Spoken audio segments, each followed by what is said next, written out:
On est dans quel quartier à Osaka? On se trouve où précisément? On est à Namba exactement, à côté de Dotonbori. Et regarde, il y a un décor de temple, Ouais. c'est surréaliste. C'est quoi? C'est un genre, une sorte de warp zone, de quartier secret? C'est un peu ça, en même temps c'est pas si secret que ça parce qu'on est juste à côté de l'avenue principale de Dotonbori.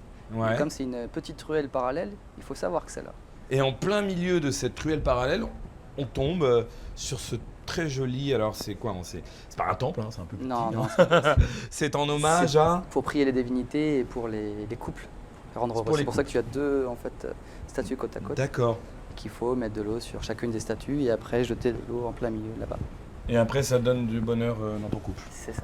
Est-ce qu'il y a beaucoup de monde à Osaka la nuit? C'est un milieu très nocturne. Tu m'as dit par exemple que les boîtes devaient fermer hyper tôt. C'est un peu la loi japonaise. Est-ce que tu peux m'éclaircir sur le sujet? Alors jusqu'à il y a très peu de temps, à savoir exactement le 23 juin 2006, tu n'avais pas le droit officiellement de danser en club. Au Japon, tu n'avais pas le droit de danser en club. Voilà, c'est pour ça que tu peux trouver des affiches dans les clubs où il y a marqué No Dance. Mais les gens dansent. Bien sûr, les gens dansent. Alors, mais c'est quoi le concept de pourquoi t'as pas le droit de danser dans les clubs? Bah, en fait, si tu veux, c'est une loi qui date d'après-guerre, donc qui est un petit peu old school, qui a été mal interprétée et jamais modifiée jusqu'à très récemment.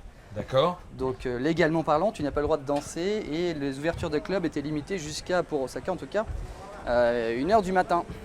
Donc à Osaka, à 1h du matin, tu te fais sortir du club, mais du coup après tu peux aller dans un bar. Tu peux aller dans un bar. C'est ça, karaoké, etc. Waouh. Donc les bars, tu vois que les bars et les karaokés ferment plus tard que les nightclubs. C'est ça. C'est incroyable. Et vaut mieux le savoir du coup. Il faut le savoir. Mais maintenant ça a changé. Maintenant ça a changé, donc les clubs ouvrent un peu plus tard jusqu'à 2h pour certains clubs, 4h pour d'autres et certains clubs ouvrent jusqu'à 5h maintenant. Je pense que ça va changer.